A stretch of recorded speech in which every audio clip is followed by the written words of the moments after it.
आशाओं के साथ लोग अपने पैसे को भेज रहे थे कि देश में कुछ अच्छा होगा, देश बदलेगा, व्यवस्था परिवर्तन होगा, भ्रष्टाचार खत्म होगा। सब पानी फिर गया ना जी, कि इन्होंने फॉरेन नेशनल से पैसे लिए और अपने जो अकाउंट बुक्स है उसमें छिपाने का काम किया। छिपाने का काम। फिर जब इनको 67 सीटें मिली और पंजाब इलेक्शन दिख गए, खालिस्तानी एलिमेंट्स इन्फिल्ट्रेट करने लग गए, तो इनकी हिम्मतें बढ़ गई। ये वो पार्टी है जब पहली बार 20 करोड़ इकट्ठे हो गए थे पहले इलेक्शन लड़ने से पहले, तो इन्होंने कहा था कि हो गया अब नहीं लेंगे। यस, मतलब डबल स्टैंडर्ड देखिए। अभी प्लीज हमें पैसा मत दीजिए, अभी एनफ पैसा हो चुका है। और अंदर ही अंदर ये बड़े बड़े मनी बैग्स ले रहे थे। वैसे खाने खाओ आप, कोई बात नहीं। आप बोले हम पॉलिटिक्स में आए, पैसा बनाने आए, कोई बात नहीं, मनी बिगेट्स मनी। लेकिन गोरख धंधे करने के साथ साथ एक फसाड ये था कि नहीं नहीं हम तो कट्टर ईमानदार हैं। That hurts.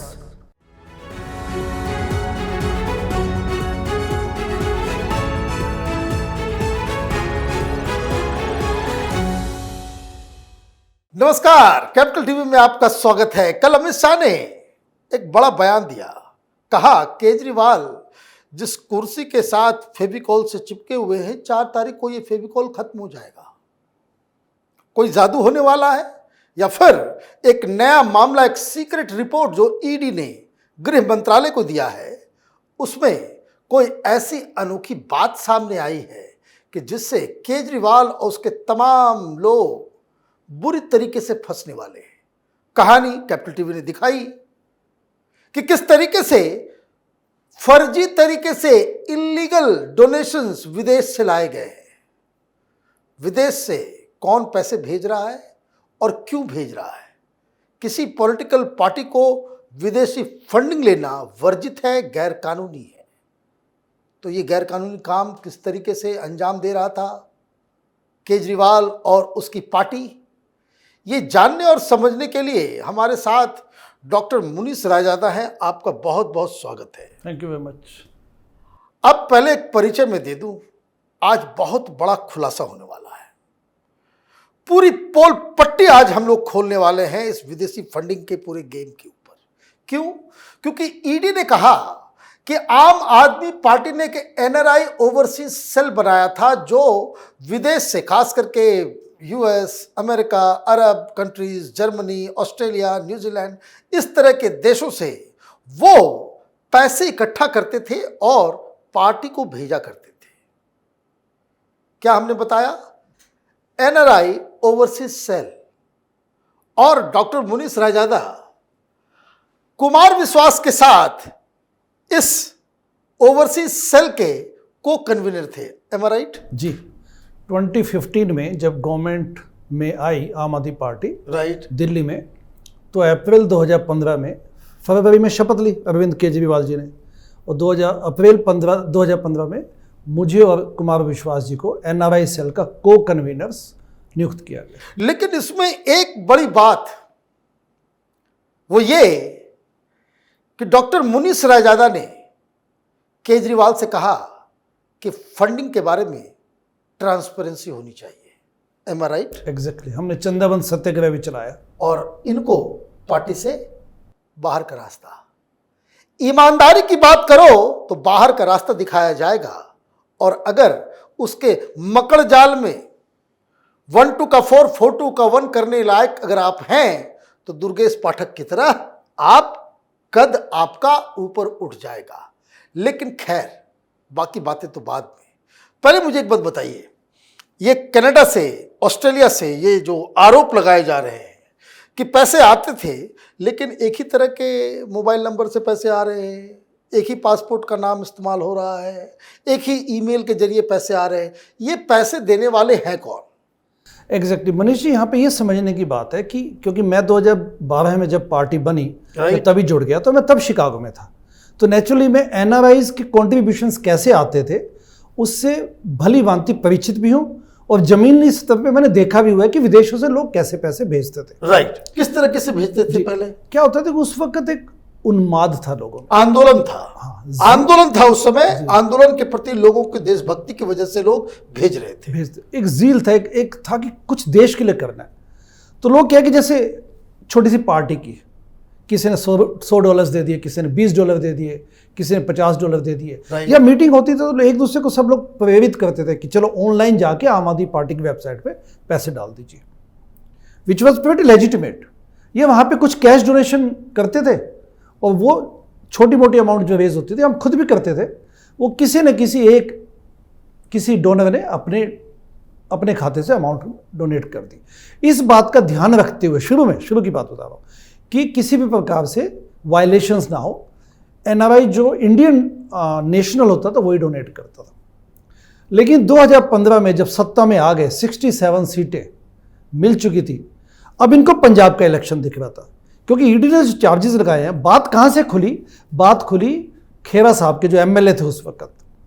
ड्रग कार्टेल की हो रही थी जांच पड़ताल और वहां मिल गई डायरी जिसमें कि नाम लिखे हुए थे और ये भी लिखा होता कि इससे इतने पैसे मिले, and they happen to be foreign nationals, Canadian citizens थे, यूएस सिटीजन्स, ऐसा कुछ हुआ।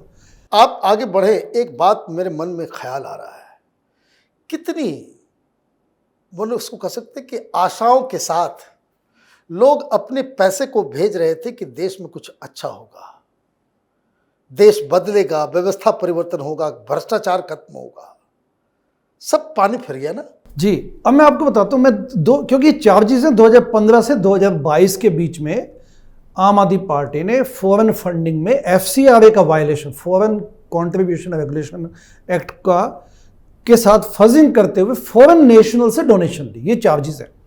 Lucky for you were not there. I was not there because by that time मैं, क्योंकि इस बात का विरोध करता था कि ट्रांसपेरेंसी से खिलवाड़ न किया जाए, तो I was ousted. You were ousted and I am so happy, क्योंकि जिनके साथ भगवान जो है आपके साथ है। जी।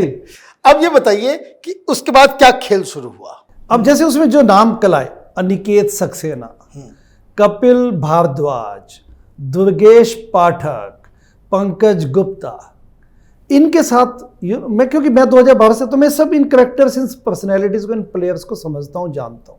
पर्सनली भी आप जानते हैं? पर्सनली भी जानता हूं, नेचुरली हमने काम किया हुआ था। अच्छा। कैंपेनिंग भी की हुई है, ग्राउंड पे भी काम किया, ऑफिस में इकट्ठे बैठते थे। तो अब हमारे जैसे लोग तो आउट, राइट। अब यहां पे क्या हुआ, जो एलिगेशन है, of course ED has to prove it.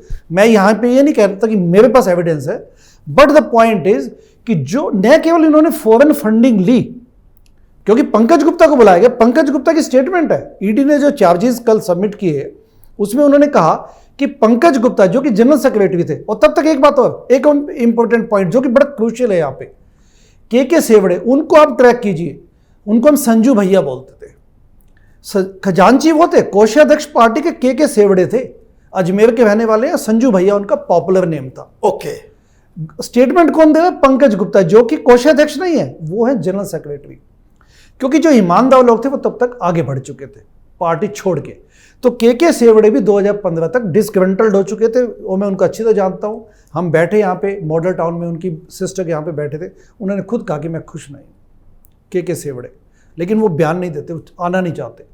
वो भी तब तक मूव ऑन हो चुके थे, राइट, क्योंकि उनको भी दिख रहा था कि यहाँ फजिंग हो रही है। So these are circumstantial evidences. Anyway, Pankaj Gupta has admitted to the ED कि फॉरेन फंडिंग आई, फॉरेन डोनेशंस आई, फॉरेन नेशनल से डोनेशन आई, और हमने बुक कीपिंग में, मतलब उन्होंने एक्सेप्ट किया कि आई है। और ईडी का चार्ज ये कि फॉरेन फंडर से पैसे लेके, फॉरेन नेशनल से पैसे लेके, आंदोलन, एनजीओ, सारे लोग तो ले सकते हैं, पॉलिटिकल पार्टीज विदेशी फंडिंग नहीं ले सकती, ये इलीगल हो जाएगा। इलीगल है। हाँ। तो चार्जेस ये हैं कि इन्होंने फॉरेन नेशनल से पैसे लिए और अपने जो अकाउंट बुक्स है उसमें छिपाने का काम किया। छिपाने का काम। This is the issue. अब मुझे बताइए, छिपाने की वजह क्या हो सकती है? देखिए, मैं बताता हूं, इसमें बड़ा सिंपल है। मैं आपको कुछ ग्राउंड ऐसे कुछ एग्जांपल दूंगा। राइट। मैं शिकागो से हूं। शिकागो में हमारा जो आम आदमी पार्टी का जो चैप्टर होता था वो बड़ा वाइब्रेंट था, दिल खोल के लोग जुटे हुए थे। राइट। और जब यूथ आके जुट जाए तो यू कैन अंडरस्टैंड कि वो एनर्जी गैल्वेनाइज करता है। अब जैसे संतोष कोहली एडमिटेड हुई। संतोष कोहली का एक्सीडेंट हुआ था, सीमापुरी से जो है, उसकी मां तो कहती कि हत्या करा दिया गया। एग्जैक्टली। तो जब उसका एक्सीडेंट होता तो काफी हफ्ते तक वो गुड़गामा में मेदांता हॉस्पिटल में एडमिटेड था। राइट। बिल्स वर पाइलिंग अप। आम आदमी पार्टी ने फॉरेन जैसे हमारे जैसे एनआरआईज को बोला कि भाई कुछ पैसे वैसे इनके हॉस्पिटल बिल्स दीजिए। मेरे शिकागो से मैं नाम नहीं लूँगा इस वक्त, लेकिन मैं आपको सेल फोन पे एविडेंस दिखा सकता हूँ। एक डॉक्टर साहब हैं अपने, बेंगोली नेम है, उन्होंने $5,000 डोनेट किए। माय गॉड, 5,000, जबकि क्लियर है कि वो इंडियन सिटीजन नहीं है। और क्या करते थे, हवाला स्टाइल में आर्यन कम्युनिकेशन को दिलवाया गया। डोनेशन किसको दिलवाई गई? आर्यन कम्युनिकेशन। वो बिल है मेरे पास, पड़ा है। ये तो मनी लॉन्ड्रिंग हो गया फिर तो। एग्जैक्टली तो इस किस्म के धंधे किए गए। एक अनदर कोई मिस्टर सुभाष है, पूरा नाम नहीं लूंगा ताकि उनकी प्राइवेसी में अफेक्ट ना करूं, उन्होंने भी कुछ ऐसे डोनेशन दी। ये पहले ऐसे चलता रहा। फिर जब इनको 67 सीटें मिली और पंजाब इलेक्शन दिख गए, खालिस्तानी एलिमेंट्स इन्फिल्ट्रेट करने लग गए, तो इनकी हिम्मतें बढ़ गई। अब क्या हो गया कि एनआरआई सेल का को कन्वीनर कौन है? मुनीश रायजादा और कुमार विश्वास। लेकिन पंजाब कौन जाता था? मनीष जी। पंजाब कौन जाता था? संजय सिंह एंड एक पत्रकार बंधु, वो जाने लग गए वहां पे। जैसा कि खेरा ने भी एडमिट किया, वहां पे एक फंडिंग कैंपेन होता है कि लोग आए हुए हैं, लाओ जी पैसे डालो। अब बड़ी बड़ी अमाउंट मिलने लग गई वहां पे खालिस्तानी समर्थक को, क्योंकि हमारे जैसे तो क्या छोटे छोटे अमाउंट देते थे, क्योंकि एक देशभक्ति का आंदोलन की झील थी। किसी ने $200 दिए, किसी ने $500 दिए, किसी ने 5 लाख रुपए दिए, किसी ने 10 लाख दिए। बट वहां पे मैसिव अमाउंट इकट्ठे होने लग गए। अब मैसिव अमाउंट जब इकट्ठी होगी तो आप अपने इंडियन सिटीजन्स को तो कह नहीं सकते कि आप मेरे नाम पे दे दो, क्योंकि इतनी बड़ी अमाउंट कोई नहीं करेगा आपके लिए। तो इनको क्या करना पड़ा, इनको लगा पैसा तो लेना है, क्योंकि लालच था और बस बात वैसे थी कि हमें तो डोनेशन नहीं चाहिए, हम तो ट्रांसपेरेंसी में विश्वास रखते हैं, but they wanted that kind of big money.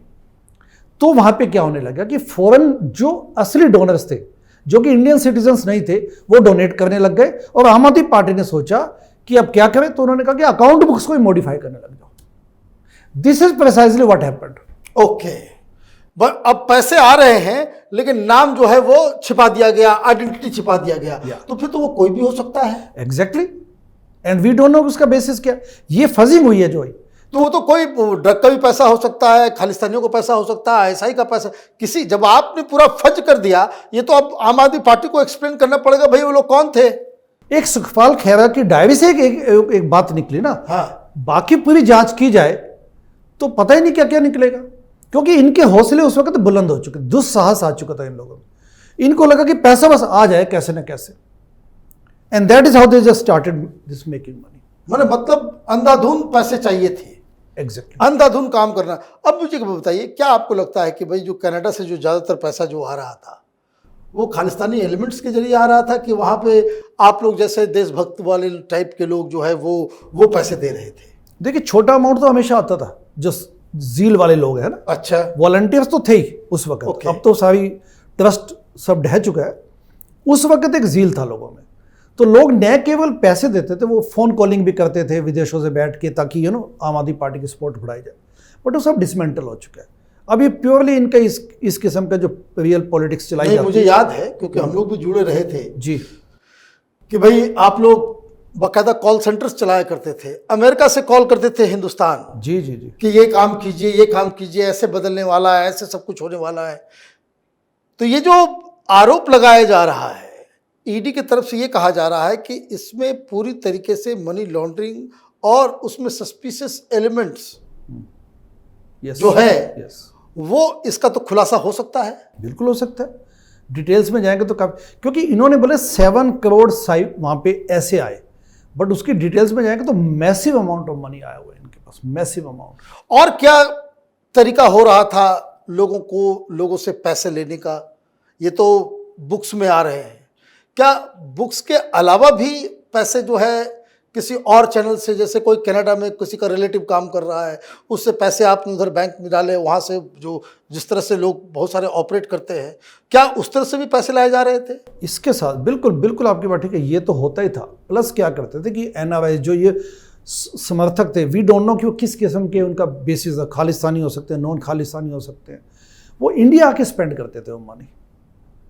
India के वो जो इलेक्ट्रॉनिक ट्रांजैक्शन का मामला ही खत्म कर दिया कि चल के आया कोई व्यक्ति, यहाँ पे लाखों रुपए उसने यहाँ पे कैंपेन पे खर्च कर दिए उनके। ओके, इस तरह के भी लोग थे। होर्डिंग्स लगवा दिए अपने, क्योंकि पैसा अल्टीमेटली यहाँ के उस पैसे को यहाँ पे स्पेंड कर दिया। होर्डिंग्स लगवा दी, उनके बड़े बड़े इश्तिहार लगवा दिए, गाड़ी का किराया दे दिया। गाड़ी का एक छोटा सा एग्जांपल दूंगा। आम आदमी पार्टी जो पहला इलेक्शन हुआ था, सबसे पहला इलेक्शन हुआ था 2013-14 में हुआ था, जिसमें हमें 28 सीटें मिली थी, क्योंकि मैं उस वक्त आम आदमी पार्टी का हिस्सा था। इलेक्शन से 1-2 दिन पहले एक पूरे फुल पेज पे एक ऐड आती है हिंदुस्तानी अखबारों में। ये फॉरेन फंडिंग का मामला नहीं है, बट इससे आप समझ जाएंगे इस एग्जांपल से। एक पूरा आता है, एक राजस्थान की एक पार्टी थी, कोई बड़े किसी धनपति की, किसी मनी बैग की, आई am just missing the name. उसकी बेटी ने उसे एडवर्टाइज दी थी कि अग्रवाल कम्युनिटी आम आदमी पार्टी का समर्थन करती है। फुल पेज, वो हमारी पार्टी से कोई हमारा अलायंस नहीं था, कुछ नहीं था, ओवरनाइट आता है। और ये जो अपने परमजीत कटियाल हैं, वो ट्रांसपेरेंसी पारदर्शिता वेब सीरीज में बड़े बखूबी समझाते हैं कि कैसे वो व्यक्ति, as I said, I am just missing the name of that party, वो एक मैसिव अमाउंट ऑफ थैली लेके आया था और इसने परमजीत कटियाल ने उसको देखा था। वो उसके बाद पंकज गुप्ता के पास गए थे वो पैसा लेके। ये ट्रांसपेरेंसी पारदर्शिता में है। तो उसी स्टाइल में बाहर से आप पैसा वास्तव में लाके यहाँ पे स्पेंड कर सकते हैं। और ये वो पार्टी है, आप क्योंकि कनेक्ट ऐसे कीजिए, ये वो पार्टी है जब पहली बार 20 करोड़ इकट्ठे हो गए थे पहले इलेक्शन लड़ने से पहले, तो उन्होंने कहा था कि हो गया, अब नहीं लेंगे। यस, देखिए अब मतलब डबल स्टैंडर्ड देखिए। अभी प्लीज हमें पैसा मत दीजिए, अभी एनफ पैसा हो चुका है। और अंदर ही अंदर ये बड़े बड़े मनी बैग्स ले रहे थे। Exactly, this is the stabbing of the moment that has happened with the country. वैसे खाने खाओ आप, कोई बात नहीं। आप बोले हम पॉलिटिक्स में आए, पैसा बनाने आए, कोई बात नहीं, मनी बिगेट्स मनी। लेकिन गोरख धंधे करने के साथ साथ एक फसाड ये था कि नहीं हम तो कट्टर ईमानदार हैं। That hurts. ये मामला इमोशन का ही है। आपका बहुत बहुत धन्यवाद जी, आपने इतना खुलासा किया, बहुत सारी जानकारी दी, और शायद इस वीडियो को ईडी भी खंगाले, आपसे पूछताछ भी हो सकता है आगे चल के कि भाई ये सारी जानकारियां जो है, क्योंकि ये सारा गोरख धंधा एनआरआई ओवरसीज सेल के जरिए होता था, जिसके पहले को कन्वीनर हमारे साथ, जिन्होंने ये पूरी कहानी आपको बताई। दुख लगता है, कई सारे लोग इस आंदोलन को एक हिंदुस्तान को बेहतर बनाने वाला आंदोलन समझ रहे थे। कहाँ कोई गिद्ध बैठ गया इस आंदोलन के ऊपर कि आज आप देखिए तो वो जो भावनाएं थी, जिस तरीके से पूरी दुनिया भर से हिंदुस्तानी एक आशा की तरह इस आंदोलन को देख रहे थे, वो कहाँ गर्त में चला गया है, ये आप अंदाजा लगा सकते हैं। आपका बहुत बहुत धन्यवाद। Thank you very much. अगर आपको ये वीडियो पसंद आया तो आप इसे लाइक करें, शेयर करें और कैपिटल टीवी को सब्सक्राइब करें। धन्यवाद।